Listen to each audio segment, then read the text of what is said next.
மிதுன ராசி இல்லைன்னா லக்னம் அதுலயே சூரியனும் குருவும் இருக்காங்க. அதோட குருவோட பார்வை, சூரியன் குருவோட பார்வை வந்து ஸ்ட்ரெயிட்டா 7ஆம் இடமான அது தனுசை பாக்குறது. அதனால என்னன்னா, நீங்களும் உங்களோட ஒய்ஃப் இல்லைன்னா ஹஸ்பண்ட் ஒய்ஃப், உங்களோட ரிலேஷன்ஷிப், ஹஸ்பண்ட் ஒய்ஃப் மட்டும் இல்ல, உங்களோட பிசினஸ் பார்ட்னர்ஸ், ஃப்ரெண்ட்ஸ், கோவர்க்கர்ஸ், இந்த மாதிரி ரிலேஷன்ஷிப்ல இருக்கவங்க எல்லாருக்குமே வந்து பாண்டிங் இந்த மந்த் ரொம்ப சூப்பரா இருக்கும். ரொம்ப சப்போர்ட்டிவா இருப்பாங்க. நீங்க அவங்களுக்கு சப்போர்ட்டிவா இருப்பீங்க, அவங்க உங்களுக்கு ரொம்ப சப்போர்ட்டிவா இருப்பாங்க.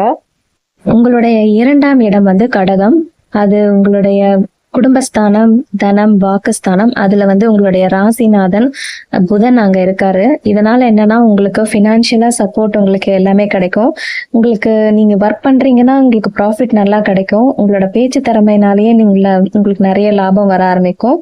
ஆனா வர்ற மணியை நீங்க வந்து வேஸ்ட் பண்ணாதீங்க. எதுலையுமே அன்னெசரியா ஷேர் மார்க்கெட்ல இன்வெஸ்ட் பண்றது அந்த மாதிரி எதுவும் பண்ணாம சேவ் பண்ணி வைங்க. வேற உங்கள்கிட்ட இருக்கிற காசு இப்போ வந்து நீங்க யாருக்கும் கடனா கொடுக்காதீங்க. ஏன்னா அது திரும்பி வருமானது கொஞ்சம் சந்தேகம்தான். உங்களுக்கு சுப செலவு வரும். ஸோ அதனால அது வரைக்கும் வெயிட் பண்ணுங்க, எப்படி ஸ்பெண்ட் பண்றதுன்னு சொல்லிட்டு. ஸோ உங்க கிட்ட இருக்கிற அந்த ஃபினான்சியல் சப்போர்ட் கிடைச்சதுனாலும் உங்ககிட்ட இருக்கிற மணி ஃப்ளோவை நீங்க வேஸ்ட் பண்ணாதீங்க இப்போதைக்கு. ஜூலை மந்த் மெயினா என்ன ஒரு கிரக அமைப்பு இருக்கு அப்படின்னா, சிம்மம். உங்களுடைய 3ஆம் இடம் முயற்சி ஸ்தானத்துல செவ்வாயும் கேதுவும் அமர்ந்திருக்காங்க. செவ்வாய் உங்களுடைய 6ஆம் அதிபதியும் 11ஆம் அதிபதியும் கூட. ஸோ உங்களுடைய வம்பு வழக்கு அதுக்கு ரெஸ்பெக்டிவான பர்சன், அதே மாதிரி உங்களுக்கு லாபம் கொடுக்கக்கூடிய அந்த செவ்வாய் அவர் வந்து கேதுவோட ரொம்ப வீக்கா போயிருக்காரு.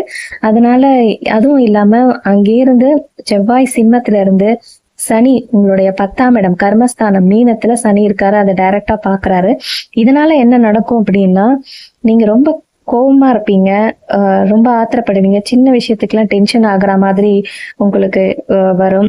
உங்களுக்கு இப்ப இருக்கிறவங்க எல்லாமே கொஞ்சம் இதுல வந்து அகெயின்ஸ்டா பேசுற மாதிரி இருக்கும், இன்வால்வ் ஆகாத மாதிரி இருக்கும், எந்த ஒரு விஷயத்துலயும் உங்களுக்கு கோஆப்ரேட் பண்ணாத மாதிரி இருக்கும் உங்க கூட இருக்கவங்க. அதனால நீங்க அதெல்லாம் மைண்ட் பண்ணிக்காதீங்க. ஸோ உங்களுக்கு கர்மம் செய்ய வேண்டிய ஏதாவது கர்மம் செய்ய வேண்டியதா ஏதாவது தப்பு, ஏதாவது டெத் நடக்கிற மாதிரி உங்க ரிலேட்டிவ்க்கு அந்த மாதிரி கர்மம் செய்யற டைம் இது.